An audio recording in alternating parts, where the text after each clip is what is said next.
A huge thank you to our SRA sponsors and title sponsors for supporting us here at SRA, as well as support from 𝐷𝐼𝐺𝐬, a modern business solution for product management. Go to 𝐷𝐼𝐺𝐬.com to learn more today. And support from �RetroSaga, a North American based gaming company that provides accessories for your favourite classic systems, including Nintendo, Sega, PlayStation and much more. Enhance your retro gaming experience today at retrosaga.ca. And a big thank you to our affiliates, Track Racer. Experience redefined gaming with Track Racer's high quality sim rigs and accessories. Use code SRATE at checkout to support us.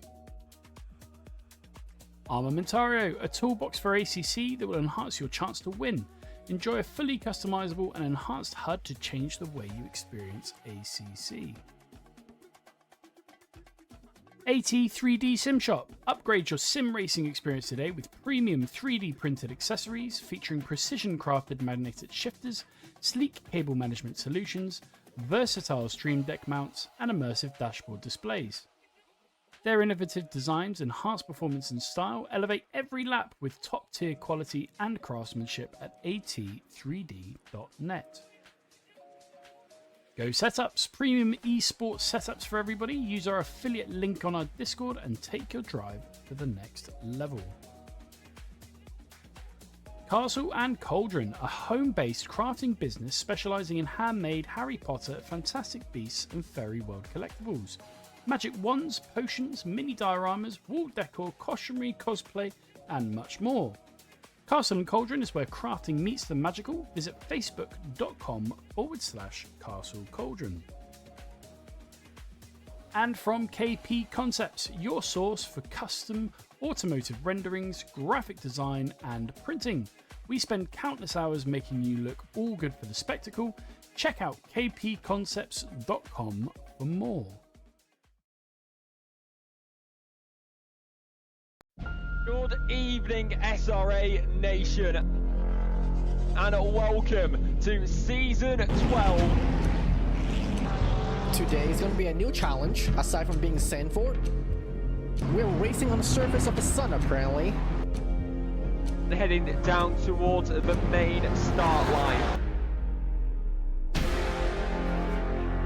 Maximizing that track just behind, that's exactly what we were talking about, that one corner. So critical to your lap time, you have to send it. This is the apex curving there by a little bit. Everybody's now bunched up and you do not want that. Rewind now at the end of Sector 1 in the spot you really don't want to, but the fight's not over. Still there on the inside, and the McLaren's still not going to give the place up. And we're off and away for SRA.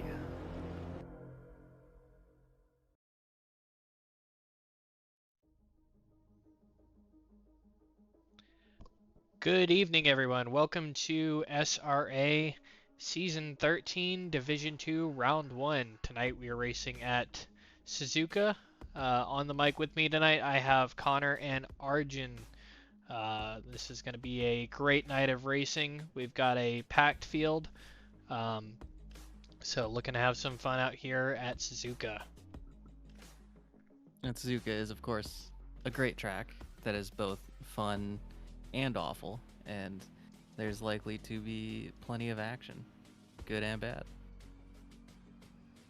Yes, and we've got a lot of shakeups in the standings, lots of newcomers to D2 as well as returning faces. We love to see it here. Can't wait to get some of this action rolling here tonight. It's going to be a great season. Going into the holidays, we got lots of cool liveries, lots of holiday theme to see here, so it's going to be a great spectacle. Yeah, and Arjun will be joining us in the booth in a moment. He's currently sitting in on the driver's briefing, presumably taking notes of who's paying attention and who isn't. We've got a big night of racing ahead of us as we move into to the round 1 of the team series.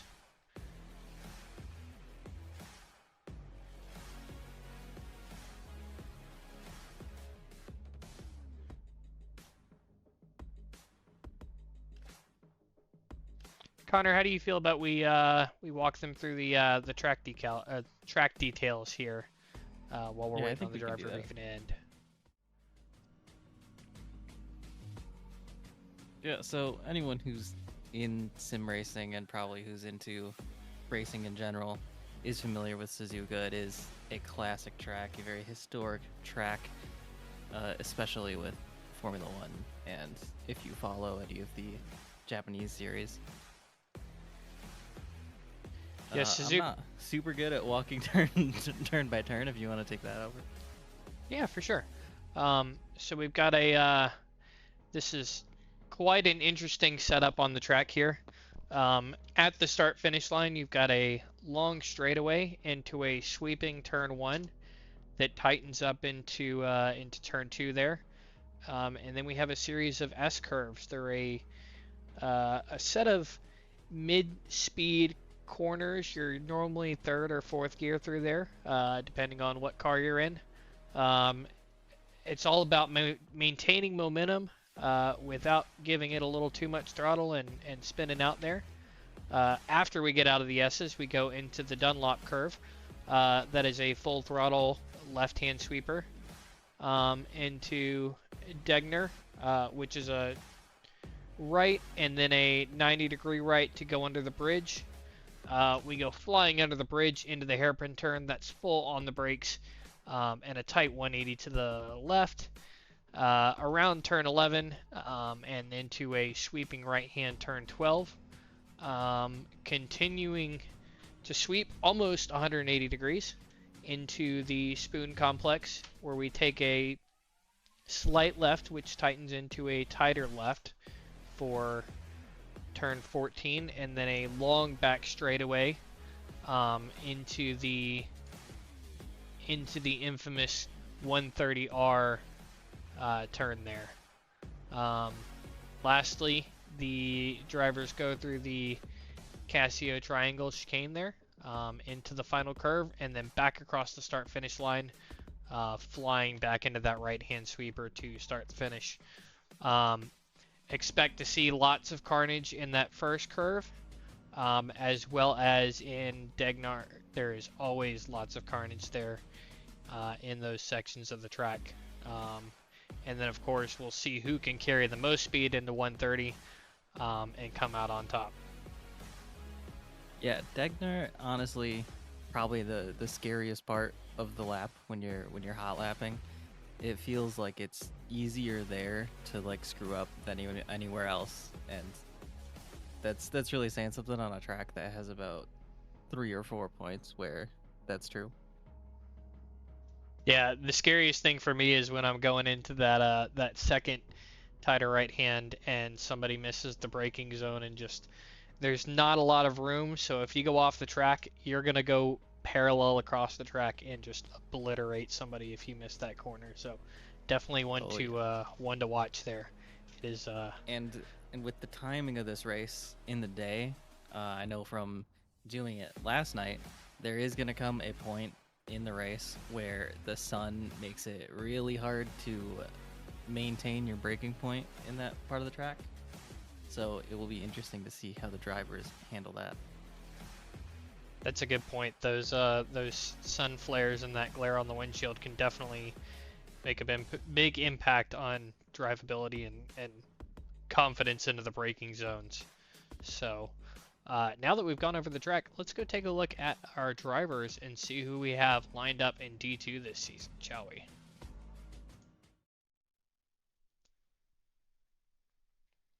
Starting off in Division 2, again, lots of returning names, lots of new faces, lots of people moving up and down. So we have Felipe and Thomas Olhausen starting off for the Twin Peaks Racing Team.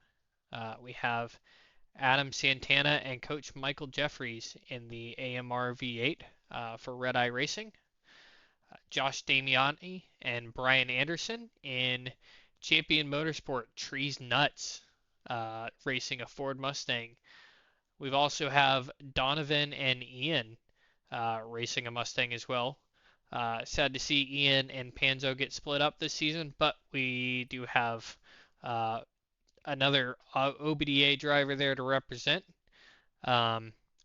Another team on the field, the Flying Lizard Motorsports team of Max Diggs and Andy Speed, racing the 992 Porsche.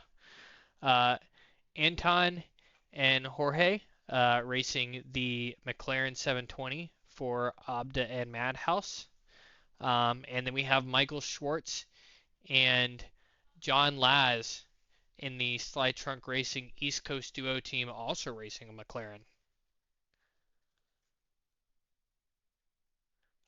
Next up, we have Jared Secombe and Caleb Yarrington also racing a McLaren. Lots of McLarens on the grid here. Jason Allen and Mike Gino racing for Plan E in the Ferrari. Austin Whitescarver and Mr. Sadre racing in the Red Eye Racing Lexus RCF. That is arguably my favorite car in the game. Agreed. Paulie and Cody racing the Ferrari 992. And then we have a quartet of Porsches. Eric Boardman and Kurt in the Altered Beast Racing Porsche 992. We also have 𝐂𝐸𝐴𝐵𝐿 and Jay Kraus. Don't seem like they picked quite a team name. They have, what's a team name as their team name? What is a team name? Dude, who knows what a team name is? In a team name? Sometimes it's hard to decide what to make your team name. Looking at the next page, we have Brian Ryder and Andres in the BMW E4 for Madhouse and TC8 conglomerates. Dustin and Roy in the Champion Motorsports Papaya 720. Quite appropriate. Congratulations to McLaren on the Constructors' Championship and Formula One. These guys must have been a part of that. They must be secretly working for the Formula One team. That's definitely secretly Oscar and Lando racing in SRA. Absolutely. Trying their hand at ACC. Next up on the grid, we have Matthew Higgs and Nick Son in Sick Non-Racing. That is the only Huracan I see on the grid in D2. There is a solo Huracan driver. Oh, there is. I see that. Towards the end, we will get to Mr. Luis there. Mr. Kreska and Adam are racing in the BMW M4 for Fine Structure Racing. We have Ivan and, of course, Mr. Douglas Mitchell racing the Ford Mustang GT3, representing Pillars Racing this season. No, it's Rillers Pacing. Read that Rillers right. Pacing, sorry. Rillers Pacing. Yep. Rillers Pacing. Obviously, I can't read. We have Alex that's on and... you for sure, not on them. Oh, 100%. Definitely Not making it confusing at all. We have Alex and Nico in the Champion Motorsports Jersey Jayhawks Ford Mustang. You know, I'm surprised to see this many Ford Mustangs on the grid this late after the launch. I feel like we should have seen this many when that car first came out. Interesting to see that it's still popular. I mean, it's American. Obviously, it is. Well, everybody loves the roar of that V8. Yeah. Up next, we have Art and Ethan Marvin in the RER EMAR Chungus racing the Chungus BMW M4. Of course, the solo Huracan driver, Mr. Luis, for the FTR NOBA Racing Store team.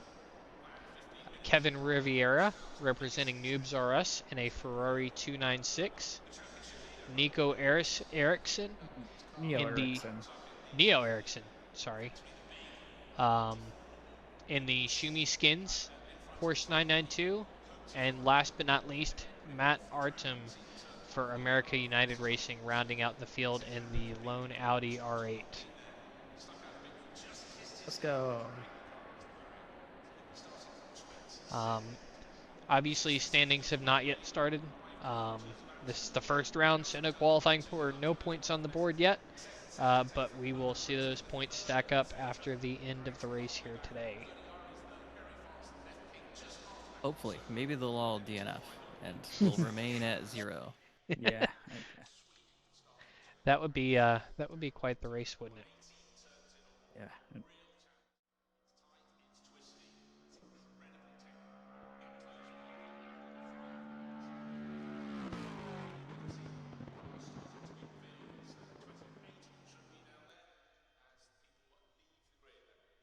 Green light. Go, go, go. That's basically cheating.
Looks like Mr. 𝐲𝐬𝐽𝐻𝐿𝐵𝐻𝐿𝐵. It's the present under the tree for the December to Remember sales event.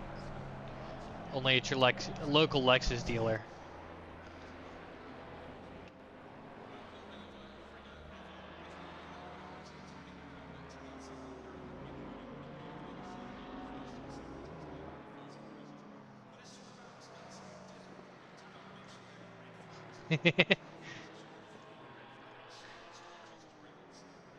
Let's see who we got here that's out on the track.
I'm interested to see Mr.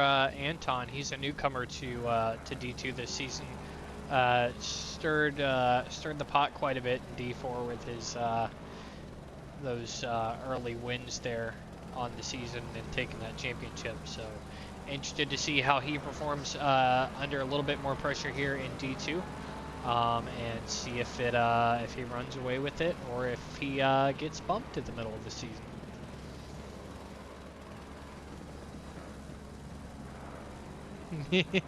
He's going to run away with this race and they're just going to automatically give him the boot.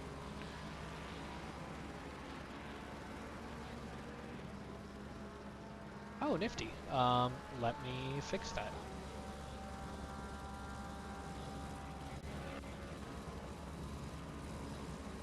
Sorry, I'm a newbie here. Alright, you guys should be able to be heard now. My check. Yep, I hear myself now on the street. Perfect. Yep, technical difficulties. Don't worry, it's the first race. Discord was just muted, but we got it fixed. Come on. Oh, actually, wait. What is Jess up to? He's supposed to be babysitting us. Jess and Jay. I'm pretty sure they are in the chat. They were at one point. Also, yeah, that's Logan Schaefer in one of the Lexuses. That's a great livery from him. He always kills it with deliveries. And I remember he also made Honda livery a couple of seasons ago, which was also a great livery. He was actually eyeing up to run that, but instead he ran with the Lexus, which, you know, it's still a great car. And it looks, correct me if I'm wrong, but that looks extremely similar to the World Endurance Championship Lexus livery ran by 𝐂𝐸𝐻. It does. It looks very similar to the 𝐂𝐸𝐻 WEC livery they're running, just with that giant SRA logo on the side there. As we have our first laps coming across the board, Mr. Ericsson is currently sitting P1 with a 2:00.2 to start the board. We also have Mr. Schwartz and Mr. Laz up there, also with 2 flats, 2 tenths and 2 tenths behind respectively. Yeah, I think I remember. I don't know if I remember this livery, but I remember Shumi Skins. They made a livery just for Suzuka Enduro we did like last year. I don't remember if this was the exact livery they made or something else, but that's also a sick livery made by Skins.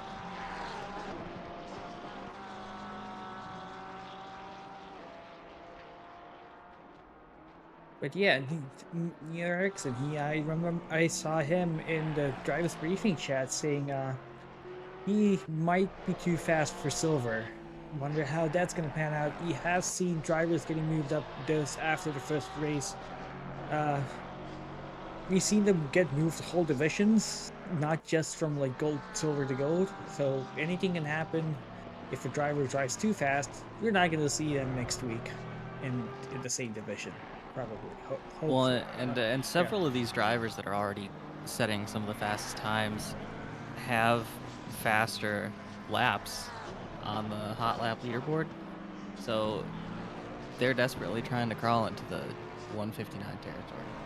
Obviously, yeah. It's like you definitely know that 59s are going to be coming in. It's just a matter of which lap and who's going to put them in. Who's going to get into the 59s. 𝐂𝐨𝐦𝐻𝐿 steals the #1 spot with and then Ericsson takes it right back with a 159.4. Oh, that's so there actually we go. Faster than the fastest D2 time in the hot lap leaderboard. So right off the bat, if you have, I think that's his second lap as well. So it's crazy. Like, well, I'm pretty sure 𝐲𝐻𝐿 is not going to back down. He's going to put up a fight for the on pole. Yeah, Mr. Ericsson absolutely blowing everybody out of the water, setting about 7/10 faster than Mr. 𝐲𝐻𝐿 in the Lexus. So interesting to see as everybody else comes across the board and across the. We've got Mr. Ericsson off the track there. Looks like something happened. Switch over to our second place, Mr. 𝐲𝐻𝐿.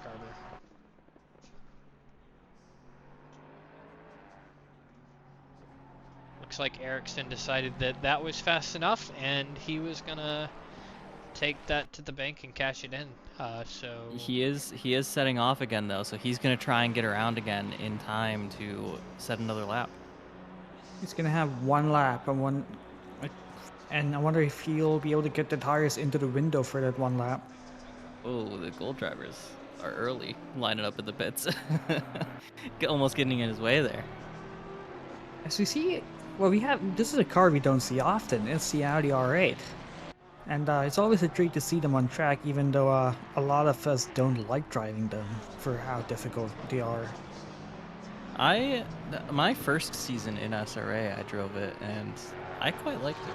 I never found my way back there, but it wasn't because I didn't like the car.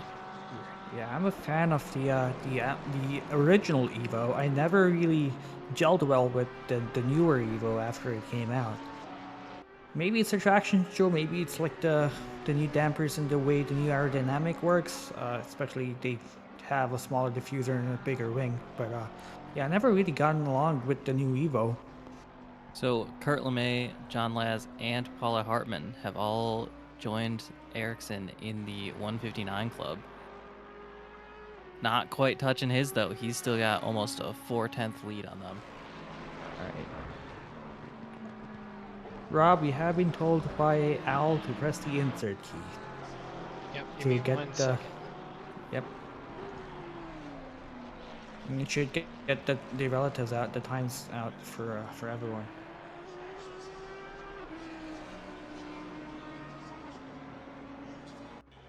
Don't worry, it's the first week. It doesn't help that I'm running a 60% keyboard that doesn't have an insert key, so bear with me. Just 1 second, I'll solve this problem. While ACC is in focus. There we go. Don't forget that. We got it. Yep. Oh, yep, we got it. There we go. Sorry about that, everybody. This is a they stuck the newbie up here in D2, so get the best of the worst. As yeah, this is already a pretty close qualifying. Neil Ericsson might be considerably ahead of Matt LeMay, but it's still a pretty close qualifying. And I wonder what the the goal drivers are cooking now that everyone's exiting the pits. How does someone sandbag their way into like D2 silver to 59.4? Can I make it clear that Jason Allen is also in D2?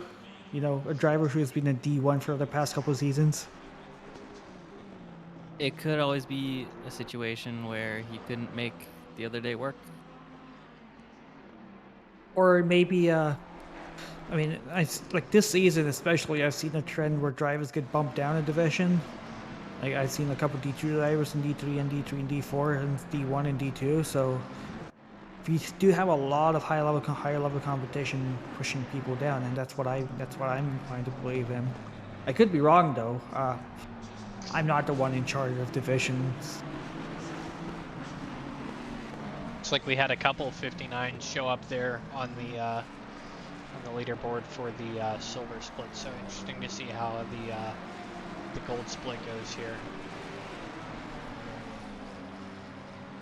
And also, it makes sense. You know, I think this is Ericsson's first season in SRA, so there is bound to be some calibration done. Obviously, the more they drive, the more data that will be available to help better, you know, estimate their division. So, I guess it's just calibration phase. And so you have Jason Allen here. Oh, that's Byron. He's done with his qualifying. And Let's get back to Jason here. Yeah, let's get back to Jason. He's driving a 296. I almost thought it was the 488 for a second there. How red it is. But then again, it is a Ferrari, and he's driving the Coca-Cola livery. Yeah, that's a throwback livery they used quite some time ago in the early days. So bringing back, or harkening back to previous seasons and reusing that livery on the new Ferrari. Yeah, when you have any Coke product associated with Halloween, the first thing that comes to mind is the Sprite Cranberry ad featuring LeBron. So yeah, Coke isn't the first thing that comes to my mind when you mention a holiday soft drink. As you can see, the drivers are bunching up to start their hot lap. Yeah, I remember when they used to do the ads with the polar bears as well. Yeah. Holding the Coke bottle. Man, I don't feel like I've seen one of those in a while. Oh yeah.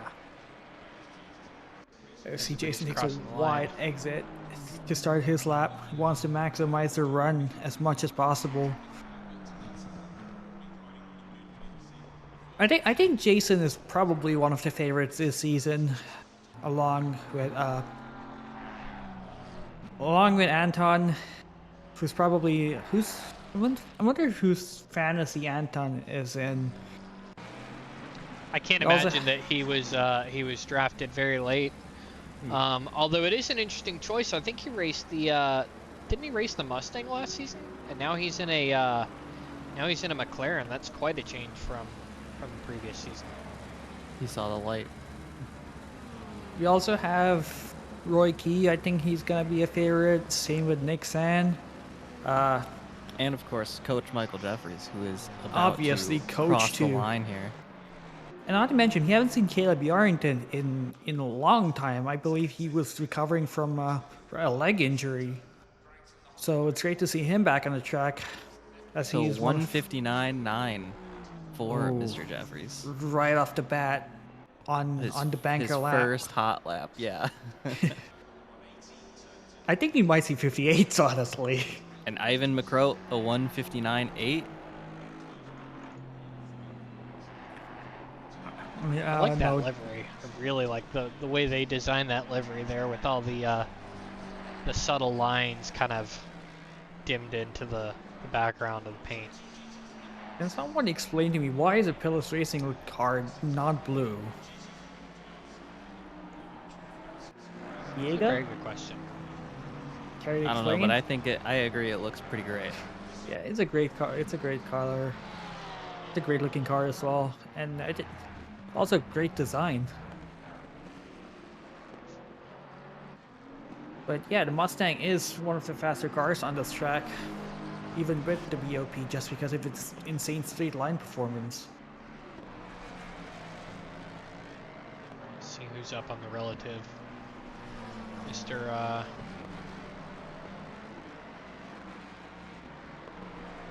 Mr. Mitchell was looking good. Yeah, we've got a few drivers that are about half a second up on their previous time, so I think we're going to have a lot more 159s on the next lap. Doug does not have a livery. That's unfortunate. I synced him before the race, so. No, got one on my not screen. you. It's not you.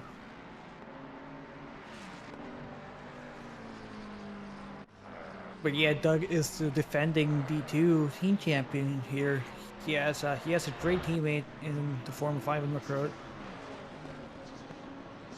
So they're probably one of the teams to look out for this season. Oh, absolutely.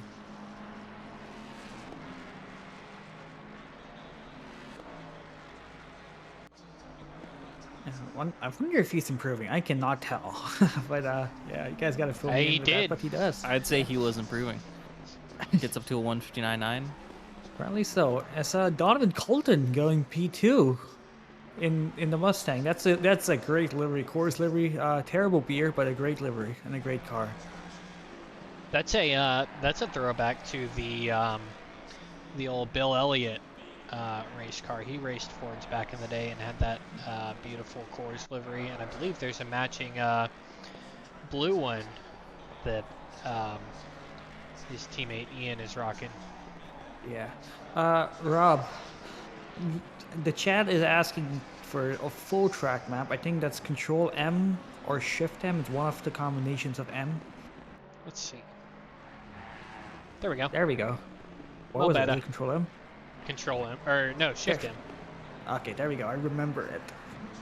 So Anton Rushevich has claimed second place, and he's closer to Ericsson than anyone's been so far. And in fact, if he holds this delta, he will surpass him. He's And on his also way to Jorge pole. Blasini Riviera as well. I think they're both teammates, Anton and Jorge. They are. With the That is, amazing livery made by Fazli with the anime girls on the side. I as someone who rocks Hitachas, I don't understand how they got on there, but apparently they are. You know, I'm a little surprised we don't see more anime cars each season. I think the last anime car run in SRA is one Brandon and I used for, I think, D10. No, season 10. Somebody in the chat said if I press Alt F4 we get double XP. I don't think I want to test that out. You're the ones who need double XP. You're the guys watching. Remember, if you have the channel points, you can make Anton might Jason get drunk. Anton might get held up here. There's a Lamborghini who's also on a hot lap, so he has no reason to move over. But Anton caught right up to the back of him coming up on the chicane. That's Nick San. And that might have cost him the time because he did not improve his time and did not steal pole. Instead, Rivera stole pole with a 159.3. Oh, we're getting close to the. We're getting closer to 58s, but Jorge returns to the pits. He definitely does not have enough time to swap tires and go out again, so that's it for Jorge. Yeah. Where is Nick Sando in the standings? He's not even in the top 25, I assume. Or he's 38. So I don't think he has set a proper valid lap yet. So this might be his first lap. So that's just why he doesn't want to get out of the way for Anton, even though Anton is P3 right now. Because yeah, it looks like he set a 2-minute flat. Well, 2-minute 6. Yeah, this is probably gonna be Nick's lap to this is his last lap, so he wants to make it count. And he is to almost 3/10 up, which would be a hefty jump. I gotta say, based on the qualifying standings, we've got quite a tight field here. There's only a 1.5-second gap between first and 40th place at this juncture. and a second from first to 30th. Which is why, like, yeah, sure, he's only 1.2 seconds slower, but that's 38 places.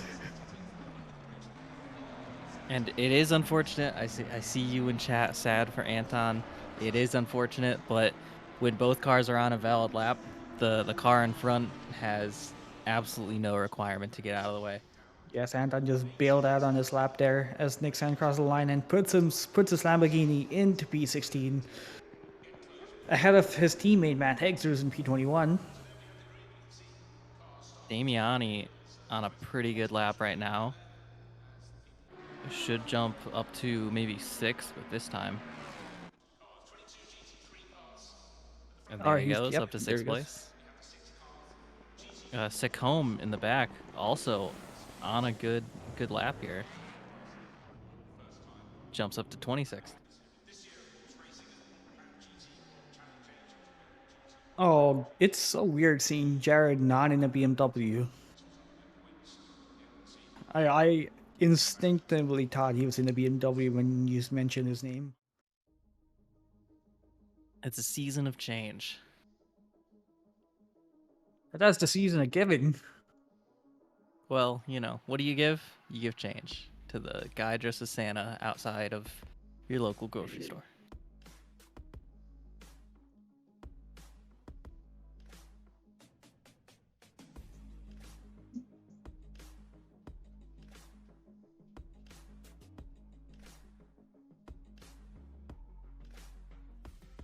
So I guess, yeah, that's qualifying for round 1. We have Jorge Blasini-Rivera on pole position, followed by Neo Ericsson, our fastest silver driver, in P2 in the Porsche.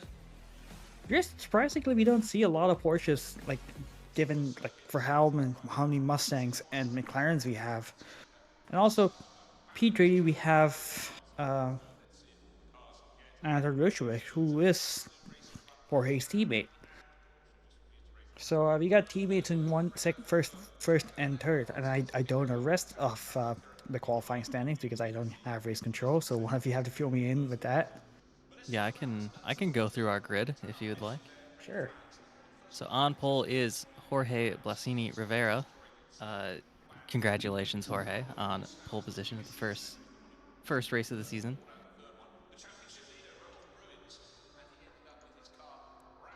Then we've got Ivan McCroat following up, completing the front row.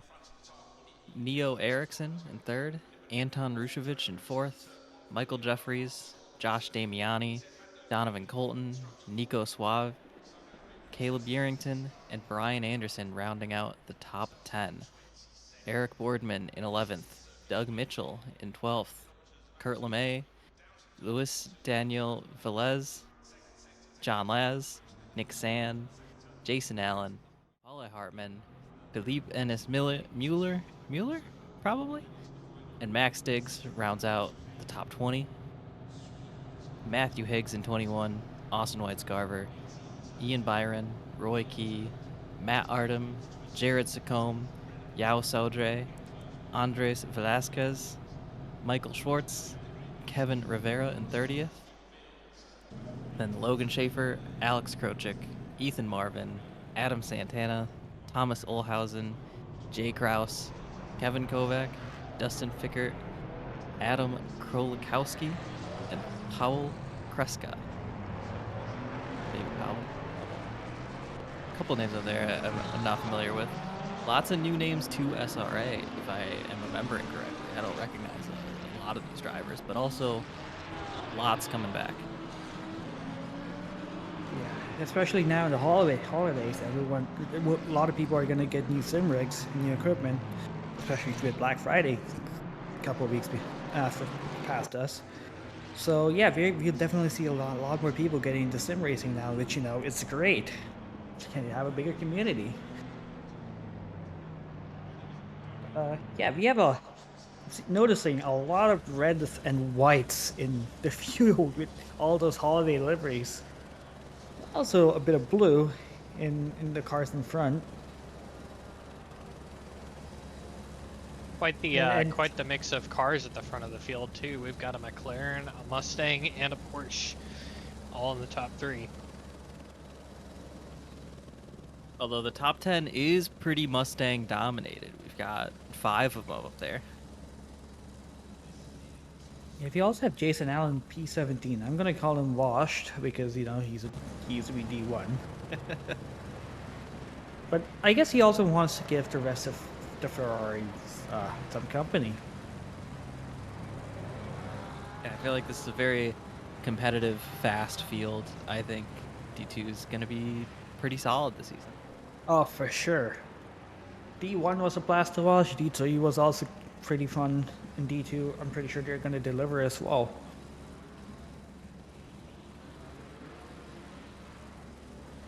And one thing about Suzuka that you want to keep out for is that there are a lot of places where things can happen. Going into the Casio Triangle, going into turn 1. This is not an easy track. You have to be super aware for the whole of lap 1. Yeah, And- I feel a little bit for the rookies to SRA who are also rookies to like this kind of league racing, or maybe even league racing in general, because Suzuka, that's a trial by fire. No, absolutely. See Logan Schaefer in P31.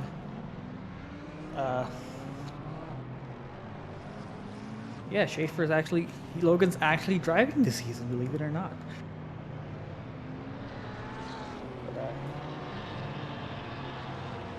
we also have 𝐂𝐸𝐿. We also seen a lot of jumbling. Like, I remember seeing Kraus pretty far ahead. Same with Kevin. So and also Schwartz as well. Who I think with John Laz, they used to be teammates as well. They used to be the same pace a while ago. So yeah, there's a huge jumbling up of the field. So it's exciting to see how the season's gonna unfold in the opening stage of a race. Also, who wants to do the honor of taking us through lap 1? Well, it's gonna be quite the cluster. So we will keep an eye on the action here as they come through the final corners and prepare to go green. Yeah, as 𝐷𝐵𝐵𝐴 leads the field into the start-finish straight, he kind of opened up a gap there and immediately backs down. I hope we don't see any drive-throughs at the start of the season. It will be really unfortunate, but because we have a long run down the start-finish straight until we go green at the start line. A little bit more. Season 13 of SRA starting as we go green. With Anton Roushevik getting a good start, immediately getting blocked off by Ivan McCroat as Neil Eriksson gets a better start from Ivan, but Ivan tries to go outside and he tries to stick it around the outside of 𝐷𝐵𝐵𝐴, but Neil Eriksson tries to keep it in and he takes P2, but McCroat's not done yet. He's going to fight back going into the S's, and they're doing 2 wide in the S's with Roushevik actually trying to look for any opportunity to get past, but Eriksson holds on to P2. But now Coach is actually putting a pressure on Roushevik, but Roushevik holds in as 𝐷𝐵𝐵𝐴 runs away as we have incident behind us. But we also have so much stuff happening in front of us as well, as we have Thomas Olhausen and Kevin Viviera and Adam Krolikowski.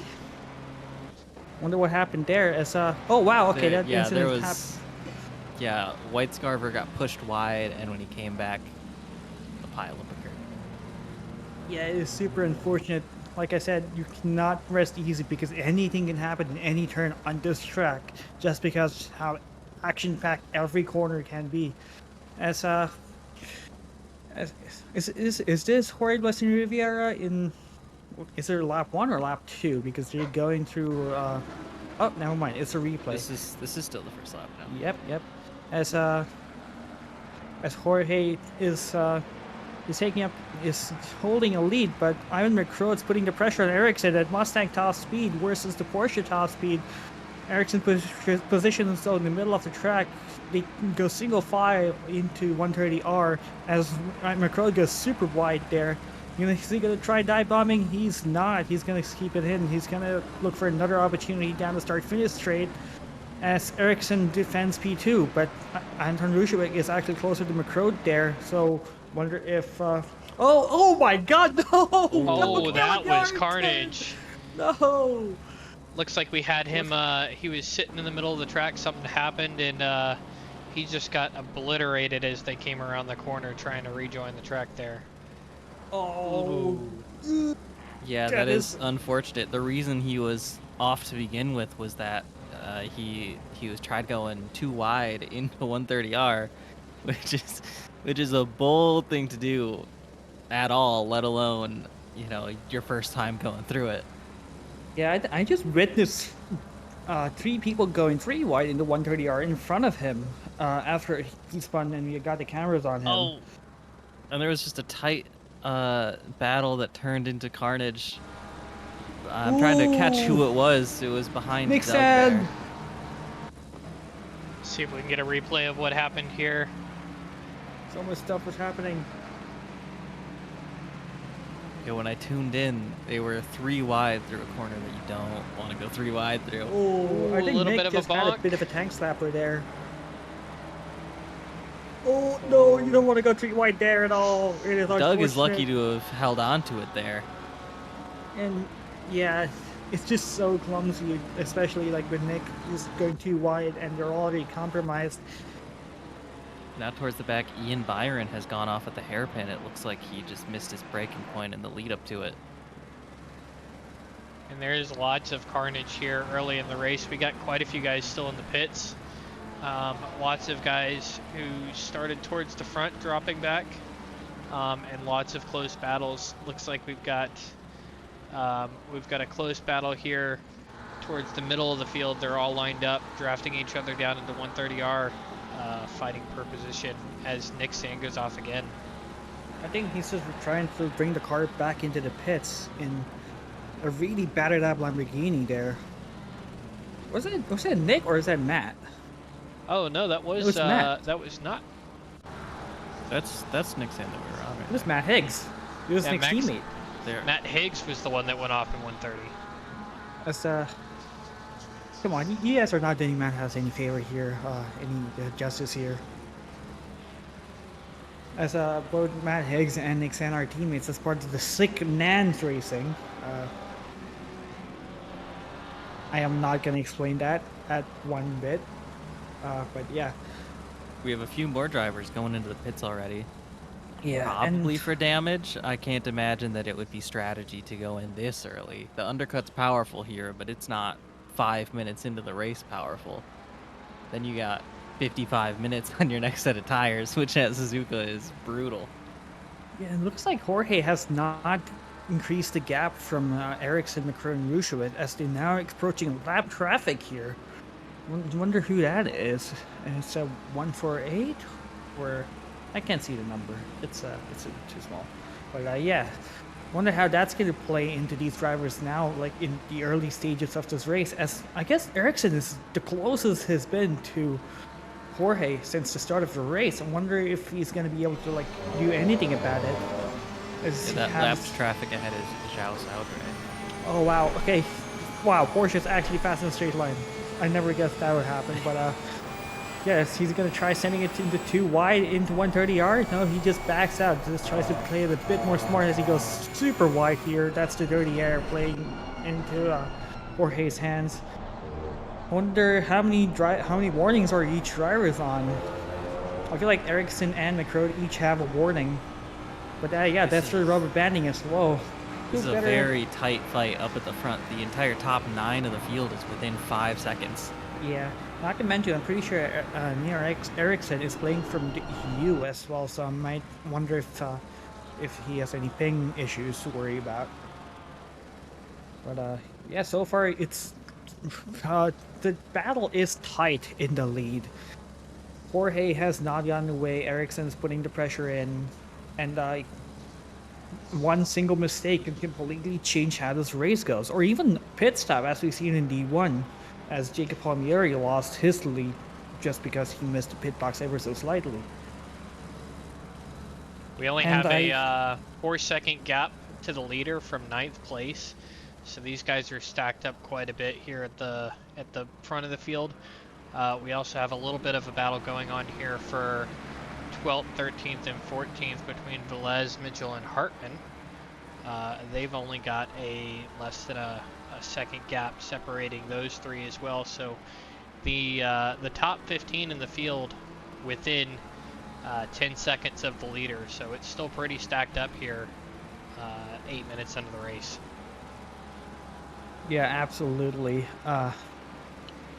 As I believe now the leaders have approached the block traffic, or have they? It's a bit of a There's distance. a lapped car. There's a lap car.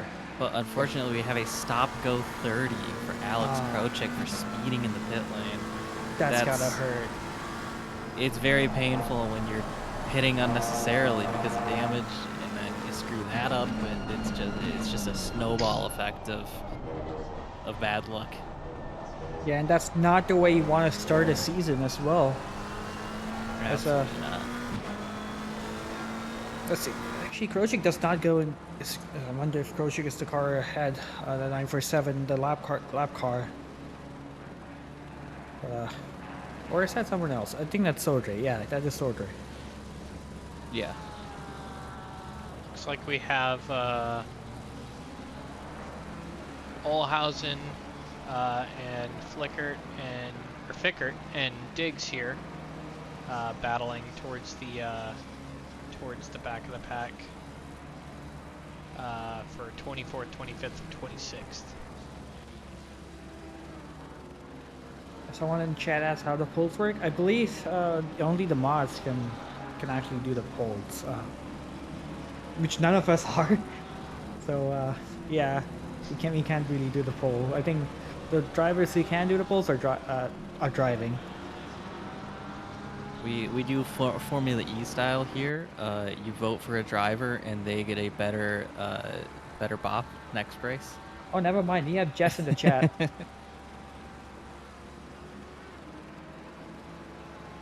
So we are being watched. So yeah. Best behavior, boys. Best behavior. Bad behavior. Yeah. As we have Mr. LeMay all the way down in 11th place, setting the fastest lap of the race. He's a 10th faster than Mr. Rivera in first place. So interesting to see. We still have fast guys all the way back outside the top 10. Yeah. As we resume being on the nice list, not on the naughty list of the team, the SRA team. As you know, Mustang out here trying to overtake. That Doug actually, oh my god, okay, wow, what's going on here? As Anton Rouchewicz getting overtaken by Coach here, as Coach squeezes Rouchewicz past, puts him onto the ground. Stewards are going to take a look at that, as Josh Damiani also tries to take advantage of that situation. He locks himself behind the Coach to get that slipstream to get past Rouchewicz. Oh my, this is a change. When I wasn't expecting this to happen, as Damiani tries to look up to the inside of Coach, and Coach goes wide, and Josh Damiani tries to take P4. They go too wide in the S's, each leaving an inch of gap as Damiani runs a bit wide and loses the position to Coach Jeff. I'm gonna actually step in here. That's in the Corsa car. That's Mr. Donovan Colton. Coach Jeffries is now breathing down the neck of Anton, who has fallen all the way down to 6th place. Wait, when did they switch positions? Looks like Jeffries has fallen all the way to 7th. He's down here behind Anton, but man, this... Ooh, oh no. Donovan goes off.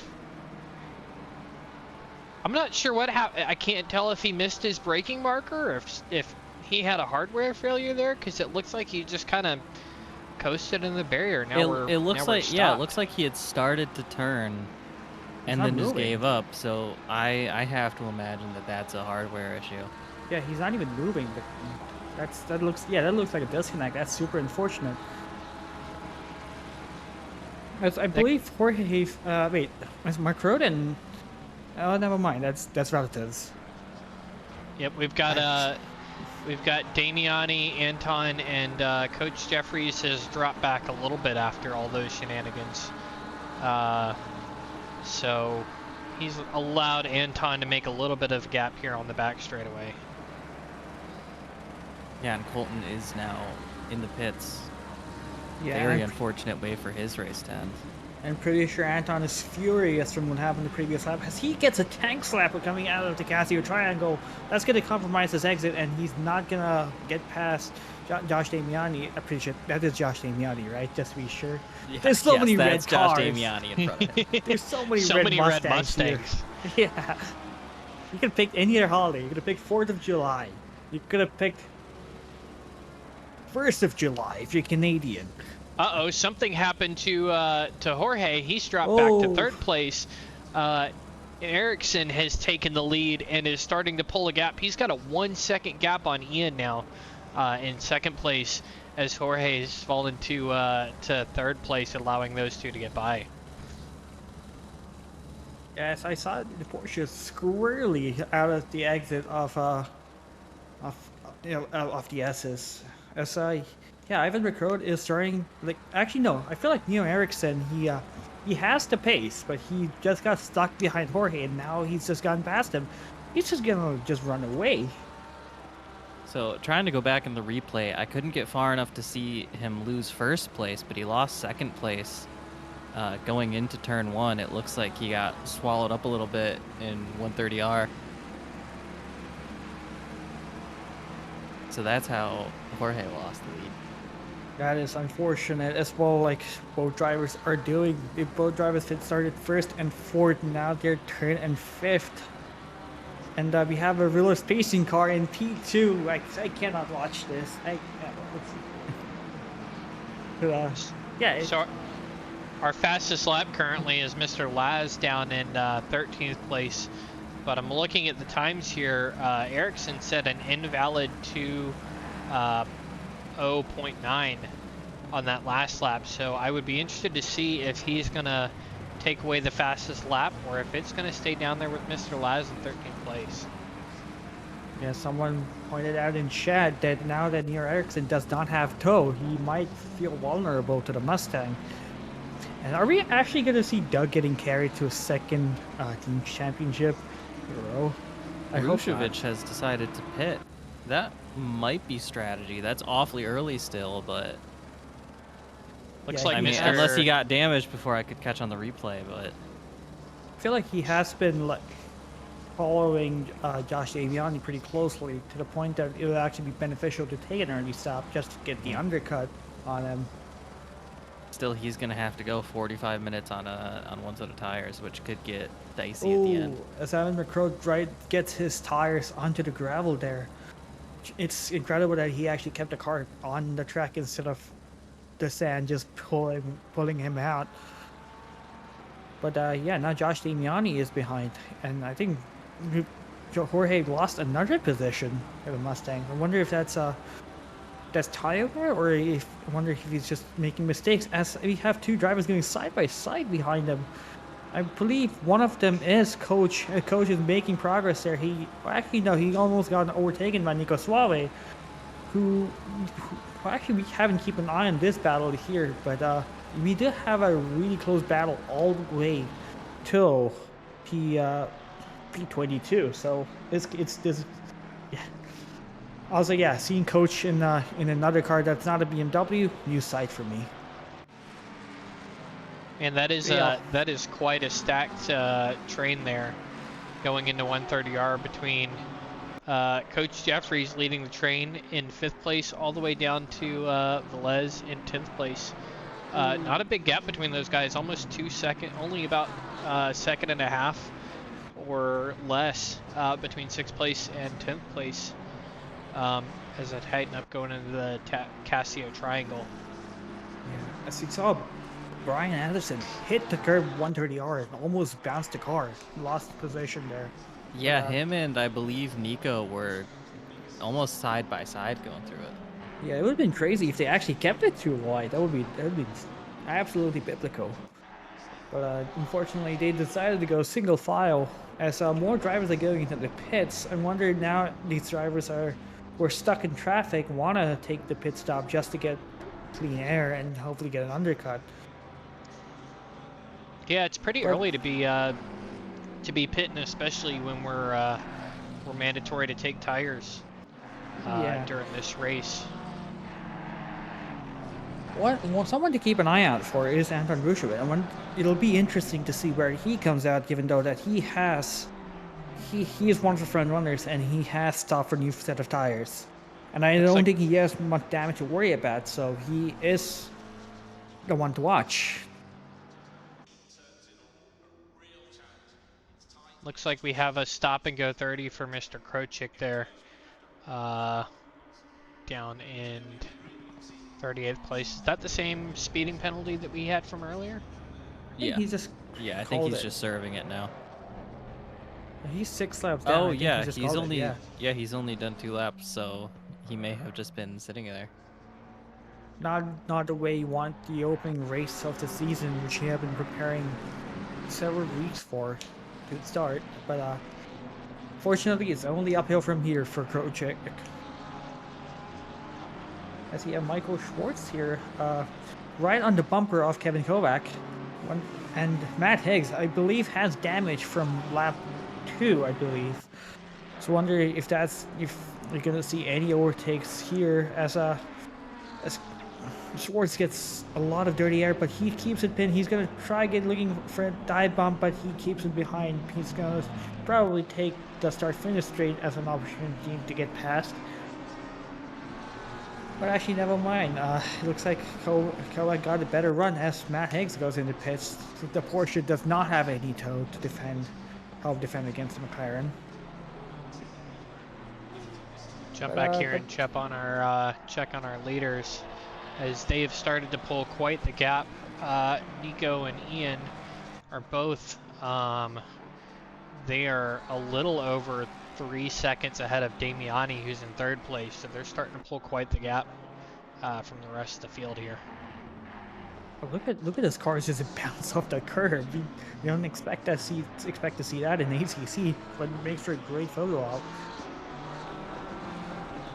But yeah, now that they have clean air, they're absolutely flying, and I assume these guys are the ones who make a later stop, just because they have the clean air. But remember, you're also going to be driving on a worn set of tires, where your rivals are going to be on fresher set of tires.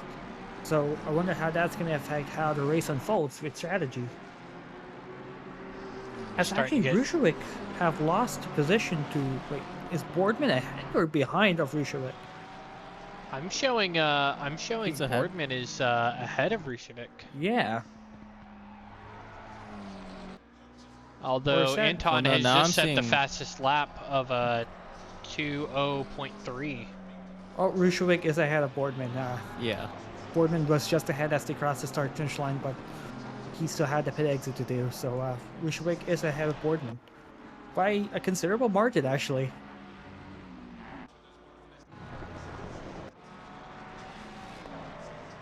Looks like Mr. Rivera is under quite a lot of pressure from Coach.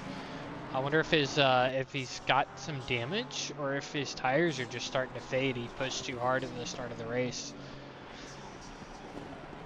Yeah, the Aston is really good on the tires compared to the McLaren. So, but also this is Coach we're talking about. Coach has all the tricks up his sleeves.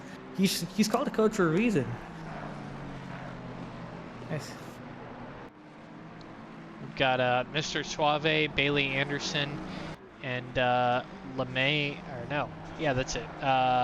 Suave and Anderson in tow behind.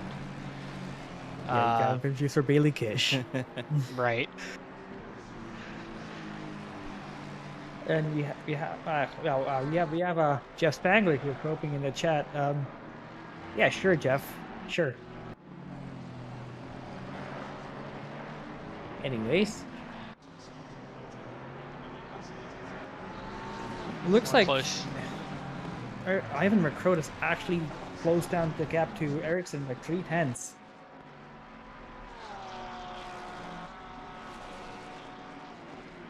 Yeah, that's true. I think Ericsson may have made a mistake on his previous lap because it's shown as an invalid lap and a 2:01.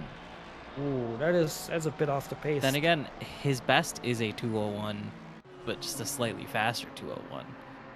So, Remember, Ivan has better pace than him, so he should be catching up.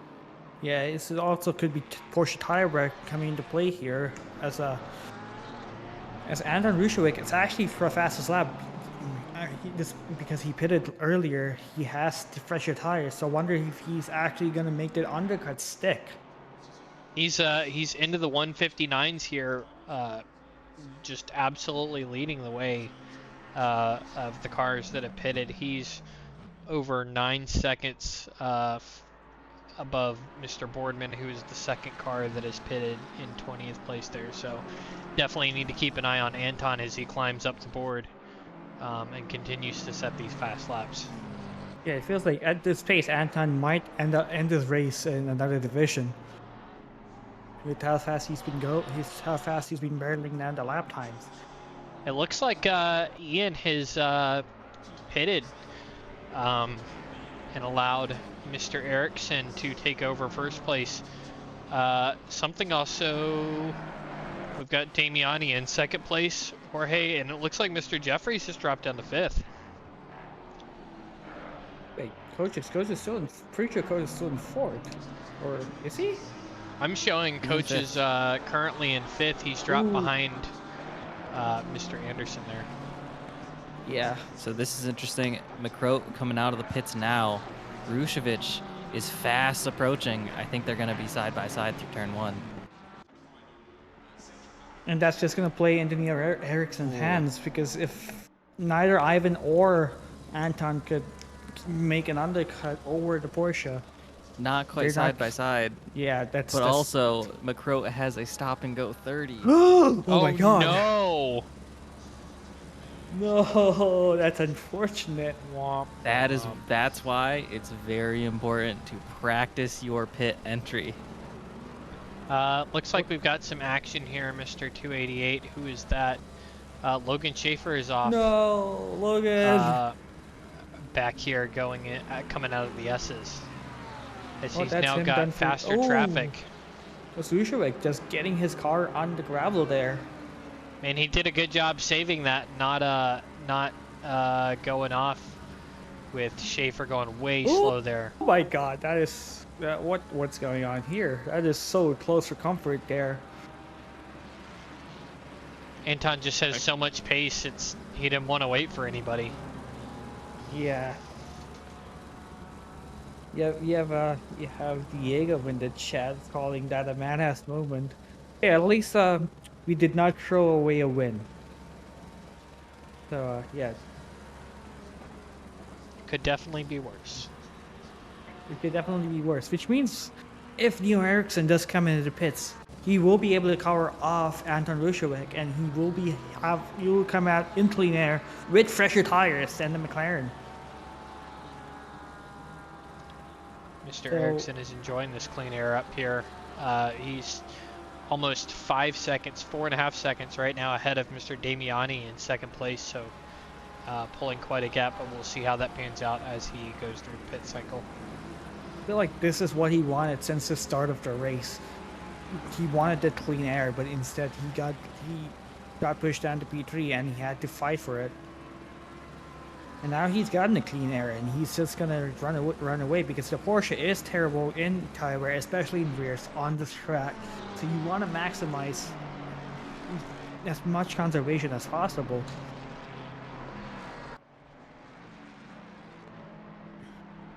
The chat is calling Doug to win.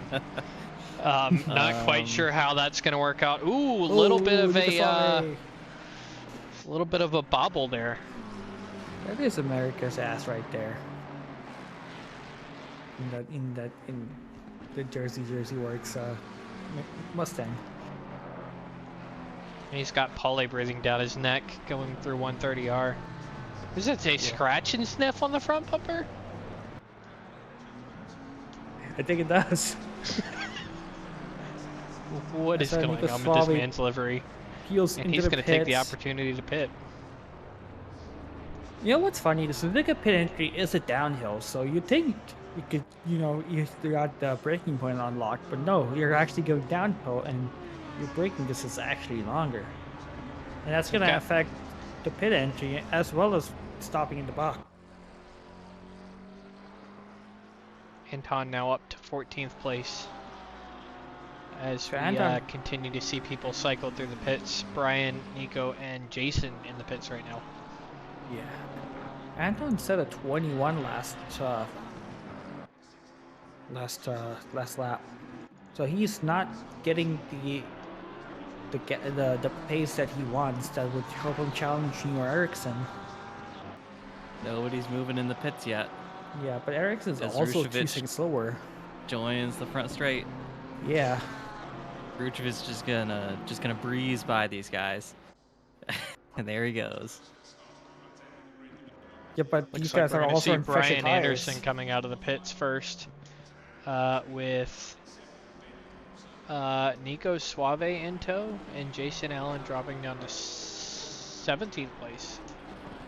Looks like Boardman managed to sneak his way ahead of Coach there. I remember seeing a Porsche right behind Anderson. So I wonder if Eric Boardman's one of the big winners from the spit cycle, but we're just hitting about halfway through the race. What we have over here is 2 different pit strategies between Anton Rouchewicz and Ericsson, Damiani, and Jorge. These guys are going to be the ones battling out for the lead, so I wonder how that's going to affect.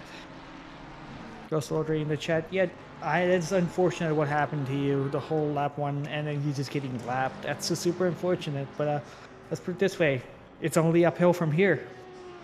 As Jorge, actually, I think that's a good. He comes into the box there perfectly. He's someone who definitely practiced the pit stop, so I think he got this unlock.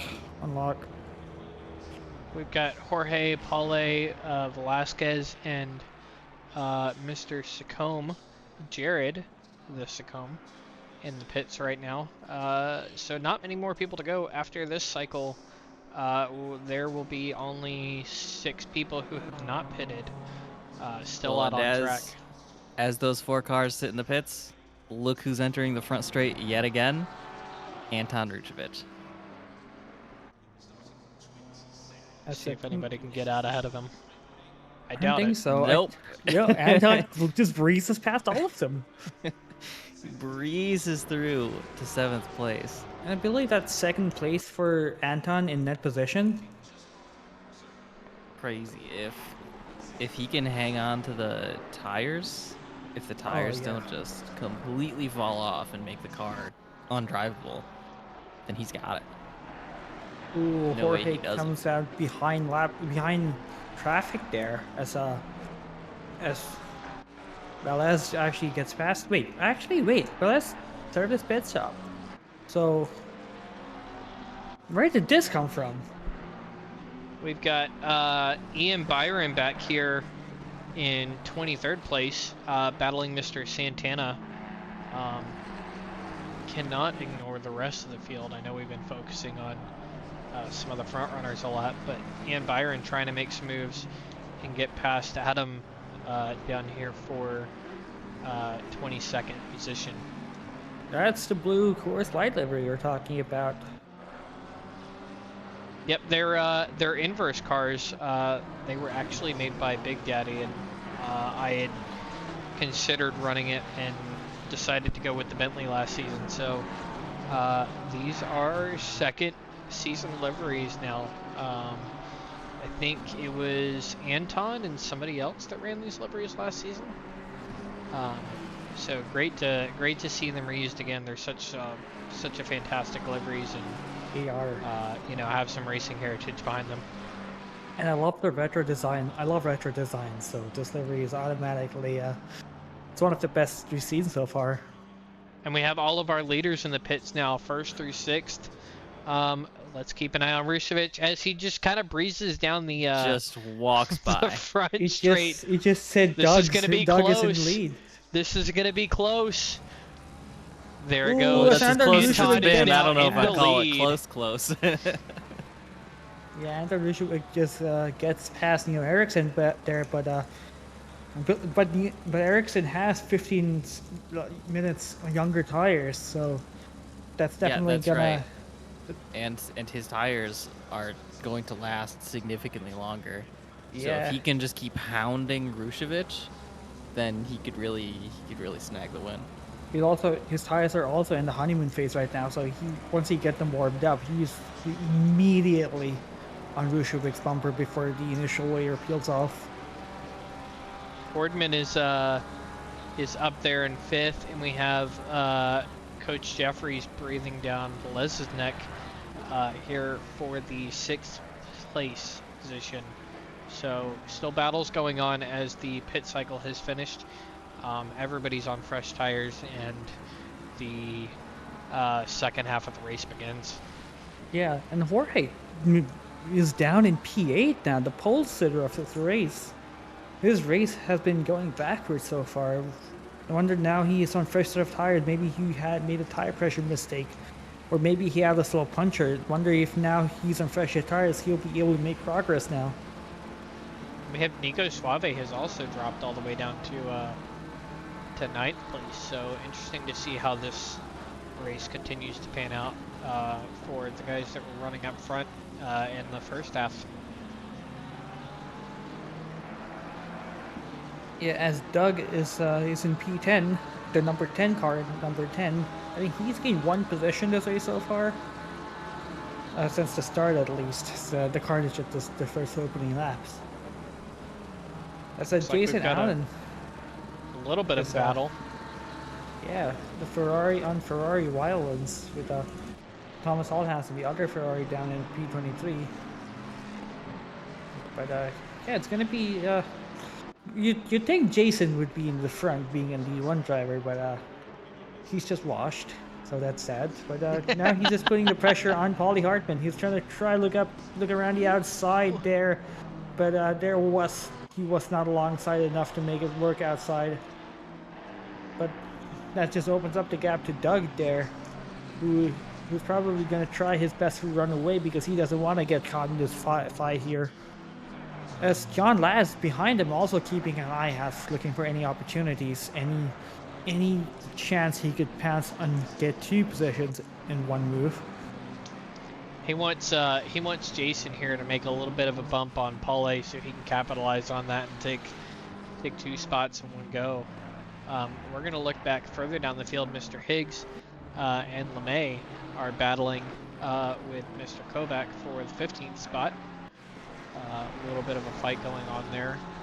And then, of course, Ian down here in 22nd place, still chasing down Mr. Santana in the Baja Blast Aston Martin. Paula Hartman has gone off. Oh, was he touched by Jason, or? I'm not sure what happened. It looks like he lost power coming out of the hairpin because he just slowed down. Let's see if we can rewind this here. Yeah, it's more obvious from the like helicopter a pedal view. disconnect or something. That's he wild. literally just loses power. Ferrari engine moment, there. maybe. I feel like the Ferrari Rivera's 296 is one of the more reliable cars, GT3 cars now. Ooh, Rivera went off at 130R. I'm not sure Oh. what happened there. Maybe he just missed his braking point. It is worth noting that Mr. Anderson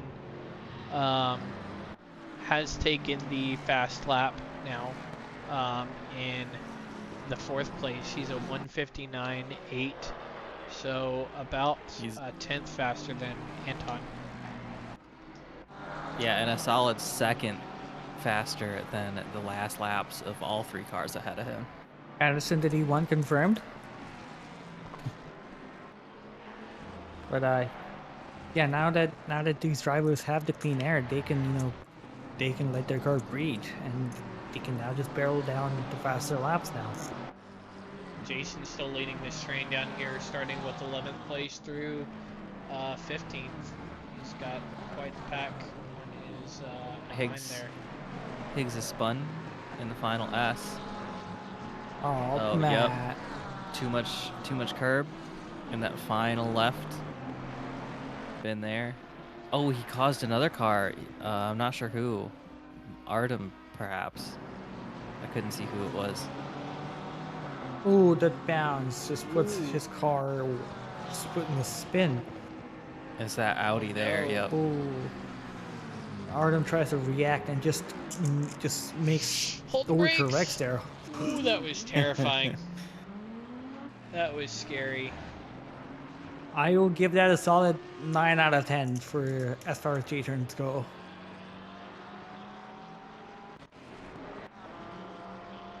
And also, yeah, Ericsson is actually closer to Anton Lushovic now. It's only 3/10 or 4/10 behind now that, you know, the McLaren has the toe, actually had the straight line speed to get away.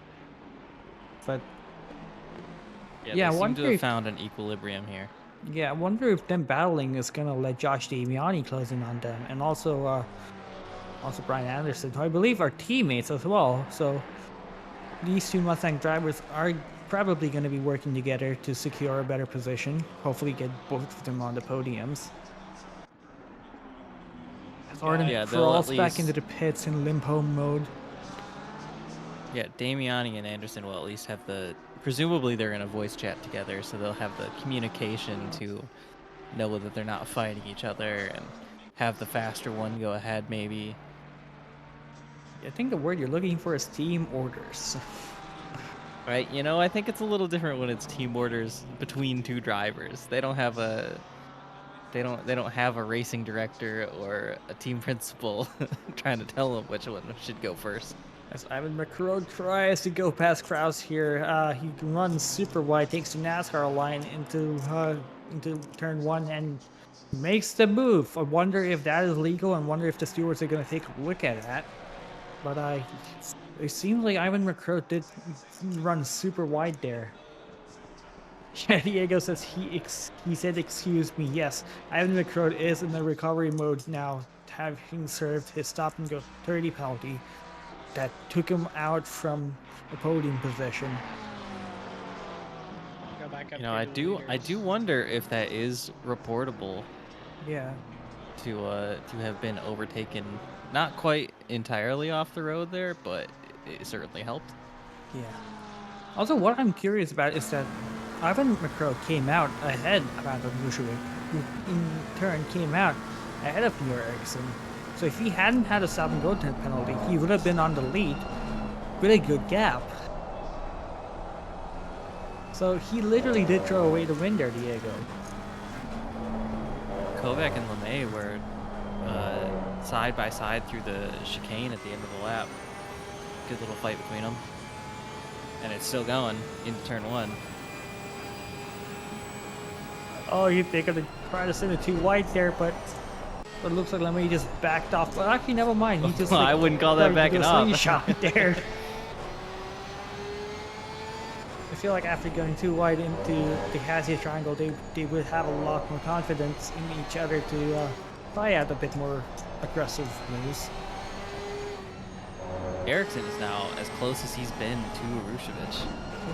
He's gonna try to send around the outside here, try doing a switchback. He probably is not, because Hrushovic did get a better run over the Porsche. Putting a lot of pressure on Anton here. As we're seeing the setting sun start to come into view for these drivers coming around the backside of this racetrack, I wonder if that's going to affect the visibility coming through some of these braking zones. Yeah, plenty of pressure on Hrushovic now with the sunlight making visibility difficult. His tires are going to start to fall off, and he's got Ericsson right behind him. I thought Japan is the land of the rising sun, not the setting sun. So, No, that's Mr. good, I Jeffries putting appreciate it. pressure on Velez. I think Velez is like the biggest winner of this race. I think they have gained half the positions from where they qualified from. I think They qualified P13 and 14. Now they're in P6, so that's a big net gain there. Yeah, also yeah. see- Anderson qualified in 10th, Boardman in 11th, 𝐕𝐵𝐻 in 15th. So they've climbed a lot. And that's just how you can race. Like even if you have a suboptimal qualifying, just by staying out of trouble, you will gain a lot of positions. This is a valuable track for just keeping it clean. Yeah. America's favorite admin, 𝐷𝐼𝐿𝐺, has made his way up to 10th place now. He's inside the top 10, passing 𝐷𝐼𝐿𝐺, who has fallen all the way to 10th place. Yeah. We're said in chat that Ivan Macro is not going to be carrying Doug. I guess you're right for now, in this race at least. And yes, Doug is looking pretty in P9. So we look further back, 𝐓𝐵𝐻 still putting pressure on 𝐂𝐫𝐫𝐵, trying to take away that 14th place position. They continue to battle and stay within half a second of each other throughout the laps here in the closing stages of this race. I'm also seeing some changes. Mr. Schwartz got passed by 𝐳𝐺 as they battled their way. It looks like they're battling through... Jared is racing a McLaren. Is what still confuses me. I can't wrap around the fact that he's in a McLaren. He's supposed to be in a BMW.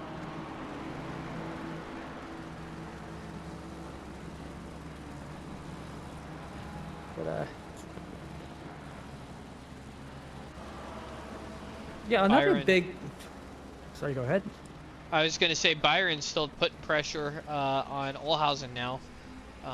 Still trying to make his way into the top 20 and keep climbing that leaderboard. So lots of stuff going on.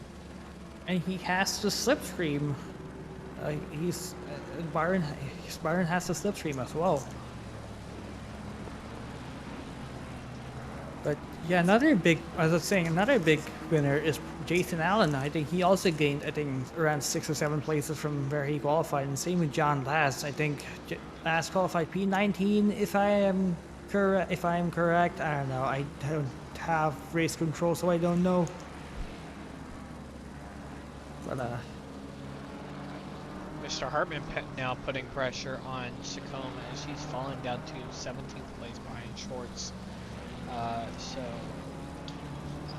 Interesting to see if he's got issues with tire wear or damage or what's going on here, but he seems to be slowing down here in the end of this race. Hartman was over a second faster that last lap. yeah, and it looks like Paulie's just eyeing up a pass right now. Oh, we got big news up here in the top 10. Doug has passed Coach Jeffries. Doug is now up to 8th place. Coach lost a couple of places there. It looks like maybe his entry into 130R was not the best. Didn't somebody in the chat say earlier that Doug was going to win this race? I'm quite terrified that there's going to be some chain of unfortunate events and Doug will win this race. Doug was We do have technically some Doug fans. winning this race because when he was sitting in the pits and he had the first pit stall. So yeah, Doug was winning the race at one point for like for 10 seconds. This is true. Doug held P1 until the first quali lap was set. This is true. That too. Yeah, he had provisional pole as well. I saw. Wow. Okay. Oh no! Oh no! Oh man! And That good, was good save by Doug, not getting taken out man. there. Yeah, this commentator's curse, I guess. That was terrifying. Was it Boardman who tried to look up the inside of 𝐕𝐵𝐻, but just like do the pincer move, a squeeze, and that just ran into Doug. And 𝐕𝐵𝐻 was oh no. Okay, so 𝐕𝐵𝐻 was slow on the straight because he had screwed up the final turn a little bit, and That was a mess. That was a clumsy move. I wonder if you can get a replay of that, but never mind. Jorge 𝐕𝐵𝐺𝐉𝐵𝐴 is trying to put the pressure on Doug. I wonder if Doug has damage or if he's just a shaken like a martini.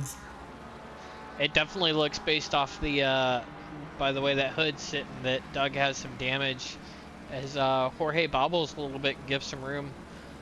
Jeffries took advantage of that and has moved back up to 7th place. So quite an interesting turn of events here. R.I.P. Doug. Yep, Doug's dead. Actually, no, he's not dead. He's just only mildly injured. But he's still holding on to P8 It's there. just a flesh wound. It's just a flesh wound. In fact, he gained a position. So, yeah. Well, You know, I feel like we've been ignoring our leaders. We have Ericsson still putting the pressure on Anton up here. Nothing has changed, but Anton, good luck in D1 next week. Yeah, Anton is doing a great job handling the pressure here from Ericsson, as the gap between them and Damiani has not come down much. It's only decreased from 4 seconds to 3 seconds in around 15 minutes. But then again, this is you might be seeing 𝐲𝐽𝑒 come into play in around 5 to 7 minutes. So to update chat, what you missed was 𝐕𝐵𝐺𝐻, and I'm not sure who that other driver was. Ooh, did a full spin on the main spicy. straight. A little bit of contact between Jorge and Doug coming through that 1-2 complex. That It was car a little looks bit like beat. that. Oh no! What just? Oh, I thought he disconnected. That's a Nothing ping happened. issue. That's a ping Weird. issue. Yeah, 𝐕𝐵𝐺𝐻 well- was the one who did a full 360. Yeah, I think 𝐕𝐵𝐺𝐻 and Boardman, they were going too wide and they got squeezed. Was it 𝐕𝐵𝐺𝐻 or was it 𝐲𝐽e? I don't remember. It was Boardman or 𝐕𝐵𝐺𝐻 who 𝐲𝐽e? spun. I think it was 𝐲𝐽e who was trying to sneak up on the inside, as 𝐕𝐵𝐺𝐻, who was slow from a poor exit from the previous turn, was trying to cover the inside, and they came together, hit the wall. There was a spin. Yeah. All of these Typical GT shenanigans has stuff. allowed quite a train to form here between Doug leading in 8th place and Laz down to 13th place. Jason and Velasquez also trying to take advantage of the situation and get around these 3 damaged cars here. Yeah, and Doug is going to do everything he can with that battered up Mustang to hold on to P8. And 𝐕𝐵𝐺𝐻, who started on pole, is not gonna back down there, as he immediately gets a good run, and he's gonna try to send around. He's gonna try and go on the inside of 130R. Oh, as he Knocks into Doug, just pushes him out. Oh no! That's- oh no! Oh my god! Oh no! Jason! Oh God, Jason! Do that! Oh no! Oh no! The race is just falling apart here at the end. What happened there? Did Jorge Oh, get out of man. shape, or did he lift off like Doug passed, or what happened there? I believe that Jorge had lifted to allow Doug to catch up, but that put him straight in the path of the car of the entire train behind him. Yeah, but it looks like Jorge had the overlap there, but did he just understeer to Doug, or? I I'm think we went not sure back what too happened that far, early, but the replay is coming up. Our second heart attack in 4 laps. Yep, Rip So he tried to make the move on the inside. was too far Doug on the made a little inside. bit of a bonk. Tried to he's come just- back He in. lifts there.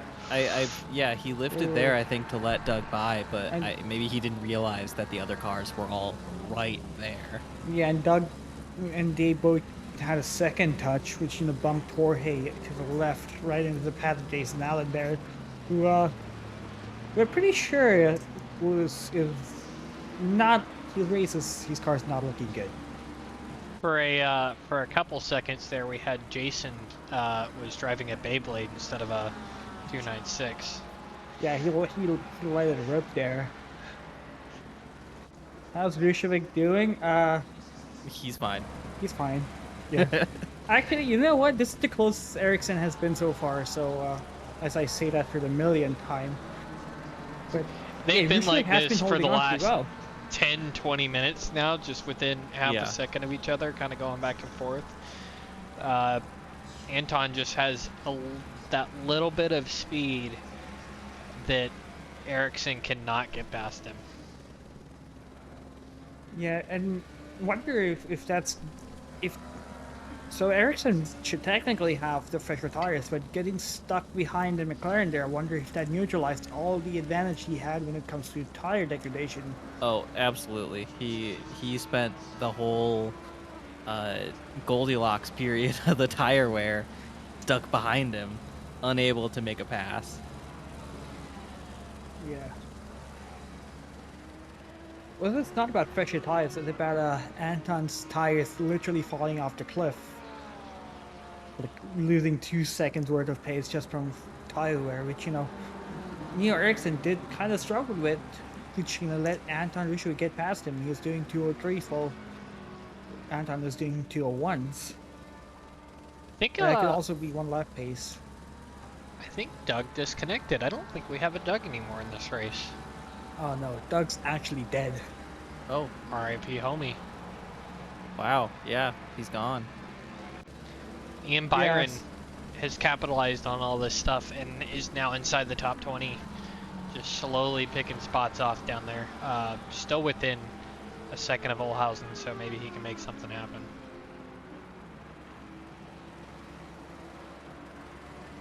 𝐂𝐨𝐽𝐳 also within a second of Schwartz, battling for that 15th place spot. And then of course we still have the strain behind Jorge for the 10th place spot. Perez actually gets ahead of Jorge again.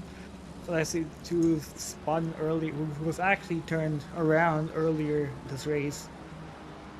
As John Laz is also, and also, it looks like LeMay actually got past Kowak here.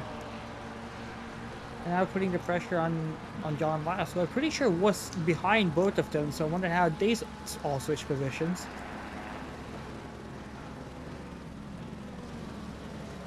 As you see actually one battered car holding a train. I wonder how damaged with Jorge's car is. It doesn't look quite as bad as Velez's car there. He seems to have quite a bit of damage compared to Jorge. Yes, he does. But hey, who knows? It could be helping. I had quite a bit of damage last night in the D5 race, and frankly, the Porsche had not felt better. I think that just fixed your aero balance, if It anything. really did. It was exactly what I needed. I was so comfortable with the car after that damage. It was unbelievable. Crumple that hood up and get a little extra downforce on the front end. Exactly. Like, no joke. At the end of the first lap, I was in 39th. I finished the race P9. Heavily damaged. So the damage clearly just fixed the car. You know how the Porsche, it gets understeery as you burn more fuel. Why not just get a knock in the rear bumper and use it with the rear end downforce to Exactly. neutralize You know, the balance? just NASCAR style, have one of my pit crew just jump on it. Just hit it with a hammer.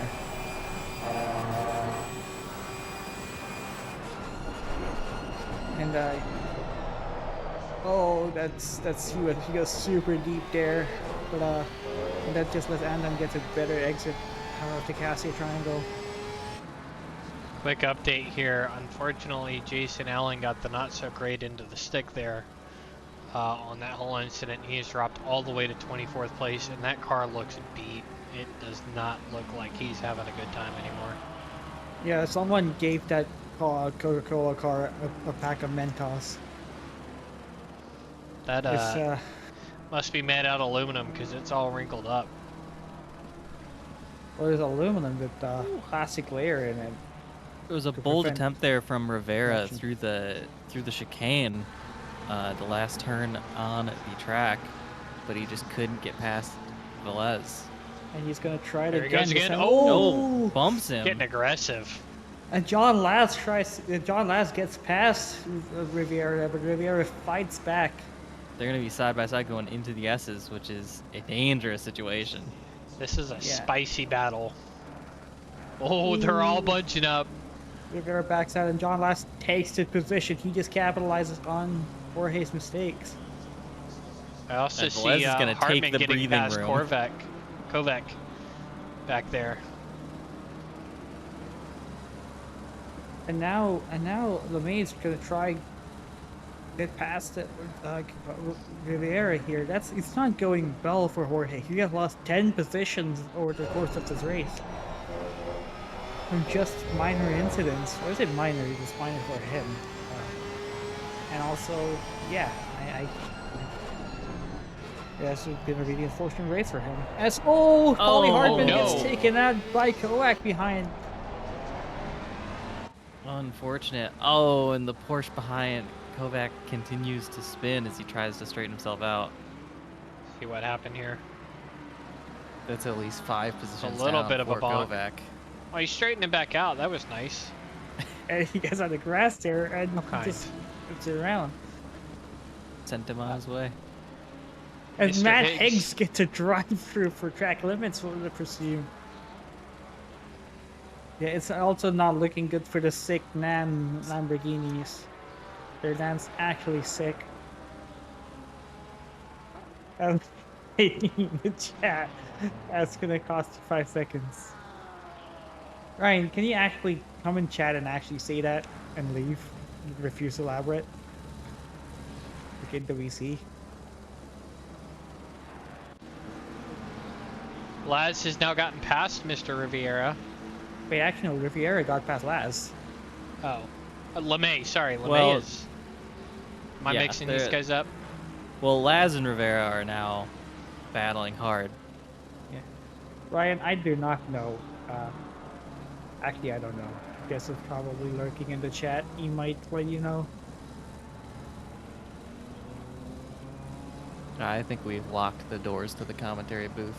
Ah. I actually think Jess locks it from the outside. We're not allowed to leave until the race is over. Yeah, we are permanently trapped here. I could really use a glass of water. But They unfortunately- slide us food under the door. Really Yeah. thin slices of pizza. Magical manager powers. Oh. Ooh.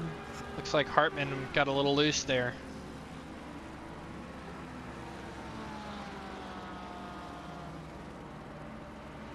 Yeah, he definitely had rear end damage there, even though it was slow.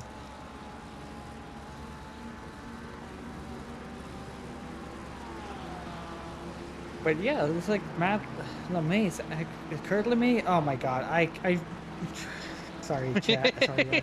The stream is actually you're looking at 720p, so case looks like M, so I can't even like tell anything. The guy in the red Porsche is up to 10th place. The guy in the red That's Porsche, what we'll yes, go with. that is the only red Porsche. Well, the guy in the red Porsche is side by side with the guy in the blue and the white and the red Lambo. Oh, Going what through is 130R, going which on? What's opened it going on up. with Jorge? Oh my god! 3 wide. Oh, that's not Carnage. 3 wide going into the chicane was never gonna end well. We got They're everywhere. What is Jared doing there? Jared just completely gave up going to the chicane as well.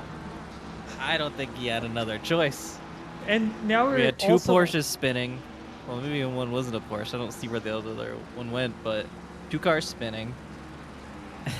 And now that we're was entering spicy. the final lap as well, which means this is like the final chance Ericsson's gonna have to getting past Anton. As Oh no.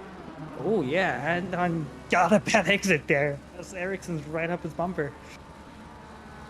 I want to see these guys come across the line, but I also don't want to leave this battle in 10th place because it's quite exciting. Oh, it looks Ericsson's gonna try. Ericsson might to get it. desperate this lap. You never know. It's all for the win.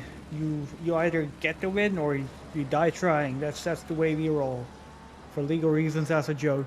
but looks like Anton Roushewicz actually gets a better run outside out of Spoon, but Neil Oh no, Eriksson has to tow. 𝐕𝐫𝐺 has a drive-through in 9th place. Oh. Oh no, heartbreaking. That is heartbreak for having held on to that position despite the damage. Anton Roushewicz keeps it tidy down the Casio Triangle as he's gonna hold off Neil Eriksson to win the opening race of the SRA Season 13 Team Series D2. Anton Roushewicz takes the win. This is probably the last time you're gonna see him before he gets moved up to D1. Neil Eriksson comes home in P2 with an amazing drive for him, and Josh Damiani and Brian Anderson, they do a photo finish in 3rd and 4th place. As Eric Boardman and Nico Suave are fighting. Wait, actually no, they passed. Never mind, I Jeffries was lost them. trying to drag race Suave. Yeah, I just saw Chunga's car and instinctively thought it was Coach. As well as holds We back. still got a Borges train Rivera. behind velez, who's not serving his drive-through. That could be He's cannot. just gonna sit it and disqualification. see what happens. He cannot. He came up. He didn't. He crossed the line instead. Yeah, you can't serve a drive-through if you get it in the final lap. Okay, there you go. It changed to a plus 30 seconds, which is Yeah. unfortunately going to be like 10 spots at least. Man, McCroat So made that's- up a lot of place there, bringing it back to 22nd at the end of this all. Yeah. That was close. Jason A Allen mixed on the hand struggle with the bus. recovery to put the car just after like spinning in turn 130R in lap 1 to bring it home in P23. Well, and great race overall for Anton Roushewicz. Yeah. Great way to win it. Pit super early and then just breeze by every time somebody was in the pits.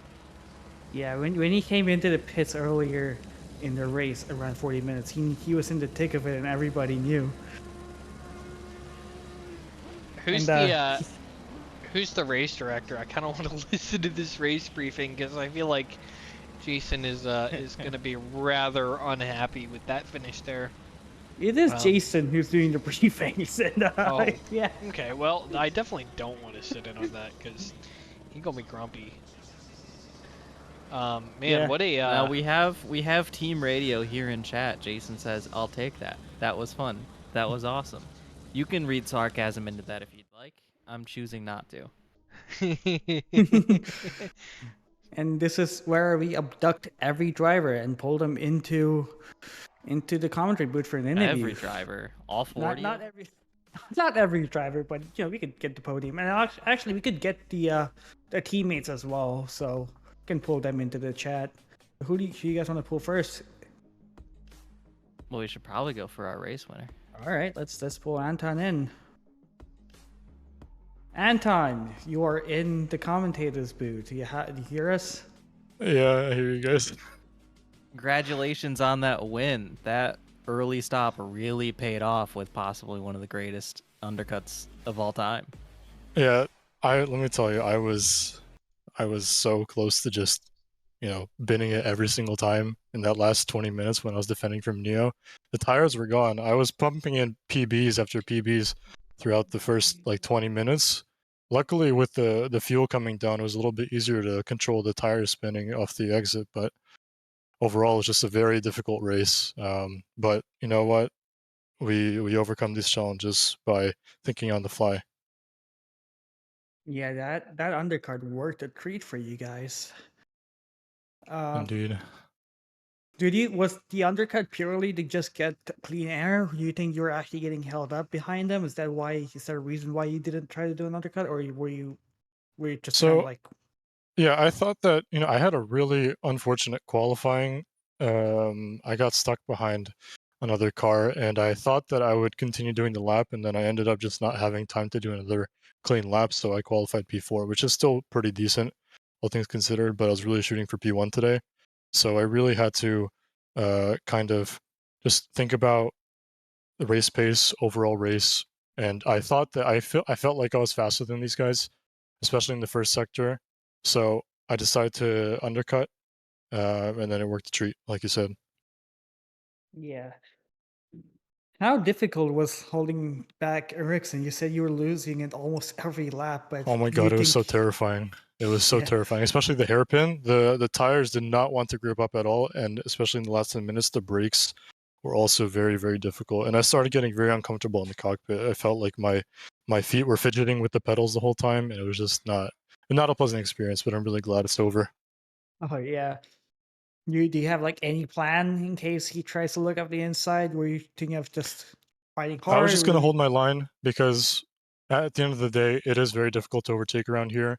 And I know that the racing line is the faster line. So if he wanted to try it, I felt like maybe I would have gotten like an over and under on him and it would have worked out in the end. But luckily, I don't have to think about that anymore. So Well, congrats on the win. Do you have any shout outs you want to give out to?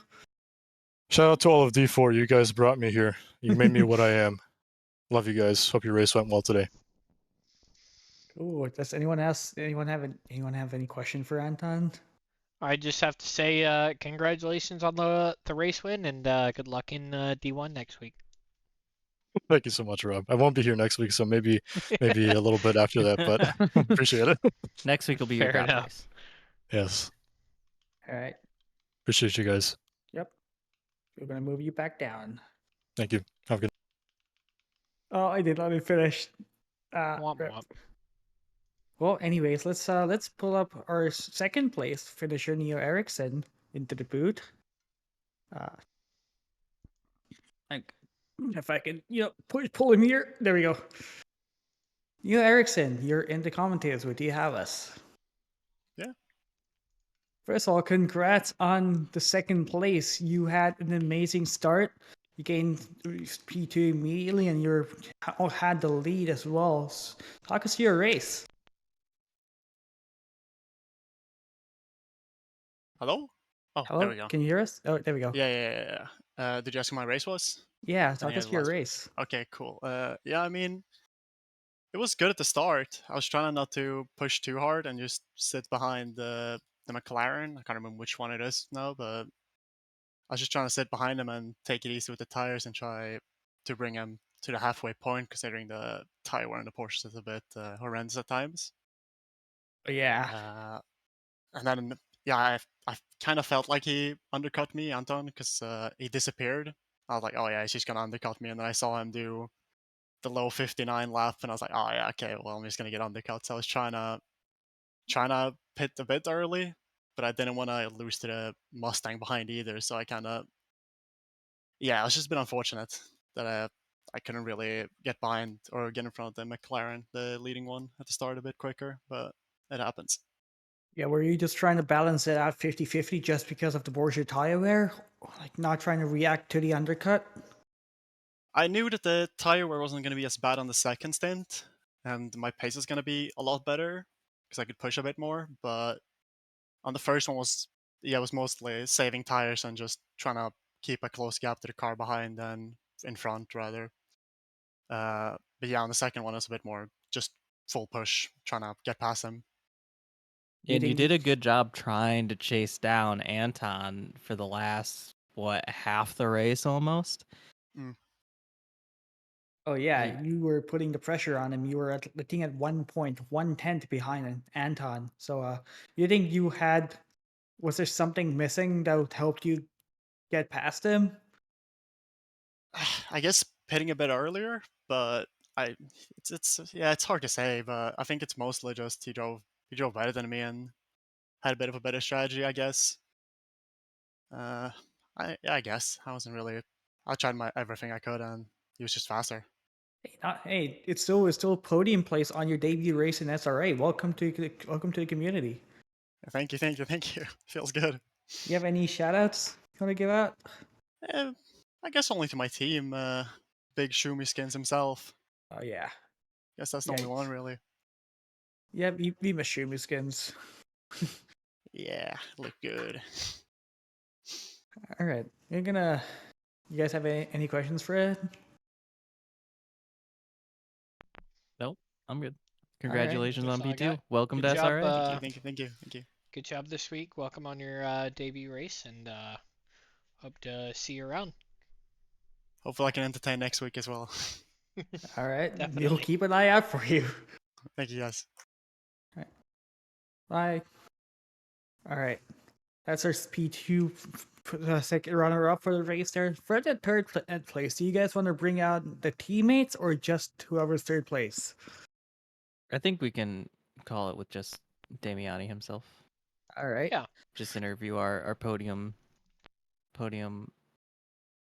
standers. All right. Podium finishers. Yeah, I'm Cool, good with yeah. that. Cool. Let's move him to this chat. There we go. Josh Damiani, you're in the commentary booth. You have us. Hey, how's it going, guys? Doing good. First of all, congrats on the third place. Podium place for you and P4 for your teammate. It's a great great way to start the season. Talk us through your race. Certainly. Yeah, it really is about as good as you can ask for a start to the season for the team up there. P3, P4. Brian had a great charge through the field. Really, it was just trying to survive, and for the reason of the car just would not stay stable. Like I kept. I don't know if I was literally eating the tires, but it felt like every lap I was losing huge amounts of tread, and that was the biggest fight, really. It was like the front or the rears that you were losing. Definitely the rears. The Mustang it likes to dance. Oh yeah, especially even with high TC, it likes to get away from you. Yeah. But yeah, your race was, I think, he was just only making progress and finishing even challenging for P2s at points. Yeah, there was one window where I thought I had the chance, especially when Ivan picked up that drive through. I thought, it might be in the cards, but 𝐕𝐻𝐻𝐸, I think how you say his last name, pulled a great undercut drive to get right back up there. So kudos to him. Yeah, his undercut was crazy powerful. Every single time anyone in the top like 15 was in the pits, he would just breeze by. Yeah, it really is the play, and I guess that's the hardest part to figure out week to week is it the undercut or is it the overcut? Yeah. Yeah, absolutely. Well, P3, no slouch yourself. You had a decently exciting race from our perspective. I think we were following a few of your battles. Yeah, I think you had a pretty crazy overtake as well coming out of the Casio Triangle. Yeah, that was a little more rough than I would have liked. I thankfully for myself, I got the chance to go and look at the incident in between the race and now, and I mean, I tried to leave as much space as possible. I don't know if our lines kind of narrowed and we made contact, but when we came out to the exit, I didn't even see him in my mirrors, and Jeff said, "You're clear." So, I move over to the right, and all of a sudden I'm clipping a car. So I felt bad and then tried to check up, and um, can't remember off the top of my head who that Mustang was. They came up behind me. I'm like, if I don't get back on the gas, we're going to have a 4-car pileup here. So I guess I need to keep going. I feel like you have done a great job avoiding a major incident there, so props to you. I mean, it is an argy-bargy, it is, you both were facing the right way, so it's just driving his racing kind of situation there. Certainly, yeah. I'm happy that it wasn't anything worse for him. But really, it was just a race of trying to make sure I was in the right place at the right time. And that you did. Is there anything you think you could have done better this race? You mean you did only finish 3 seconds behind the leaders? It's just super close. It really just comes down to that tire management and that consistency. If I can find a way to keep the Mustang from consuming its own tires, I think I could maybe get a little bit closer to them. But then again, getting close is one thing. Overtaking is a whole different battle. Do you think going into Watkins Glen with super long outer loop right-hander, do you think the tire wear is gonna affect you more there? Are you gonna prepare to save the tires in that corner? It might be something that could be in the cards, but that's something we'll find out as we get into practicing and testing leading into the race. I haven't done too much yet, but that track is just as much fun as Suzuka. Oh, So I look forward to it. Cool. Yeah. Do you have any shout-outs? Not really, besides all the viewers. Thanks as always for coming out and watching, and thanks to you guys for putting on an awesome show. It's been our pleasure. You guys have any questions for him? Bring me on. I think I don't have any. Just another congratulations again for P3. Very strong start to the season. Thank you, thank you. Agree. Congratulations. Glad to see you up here on the podium, and hope to see you here again next weekend or next week. Great to be back. Enjoy your week. Right, you too. And there we go. I didn't have to move back. I'm still figuring it out. I'm using a trackpad to move people down Discord. It's not that easy. Well, but that wraps up round 1 of season 13 for Division 2. I think that was a pretty great race from an entertainment perspective. There was a decent amount of carnage, but also a lot of just really good racing. And I think that's a pretty good preview of what we're going to get with D2 this season. Oh yes, D2 absolutely delivered with the racing, and yeah, they did put on a show for us. And going into Watkins Glen, you know what kind of a track that the Watkins Glen is. It has, you can see, we've seen a lot of races, we've seen a lot of racing, we've seen a lot of racing disappear due to incidents. It's going to be a chaotic race, but these guys, they're going to definitely put on a show. I think we're going to see some bowling. Yeah. Watkins Next week, is you're gonna get bowling. Watkins is one of my favorite tracks, and I'm excited to see the action that we're gonna have here, both through the bus stop and through the rest of the track. Absolutely, I'm very excited for this whole season. Except for hopefully we don't have any hashtag Doug moments going into the first little section of the track there, but quite a different track from Suzuka, much tighter, much more technical. So a whole different change of pace here going into round 2 of the team series. So very exciting stuff. Lots of spice this week. Hopefully we keep it up. Yeah, we don't need to make a copy pasta for tomorrow or for next week. Another one. So yeah. Well, thank you for tuning in, everyone who's still here. Thank you for our very active chat. That was nice to keep us up during the race. Agreed. Great first stream. Apologize for any technical glitches or mistakes we made here, but we'll keep plugging away. So, Arjun, Connor, nice to have you guys here in the booth with me this week. We will catch up with you next week. Right. Bye.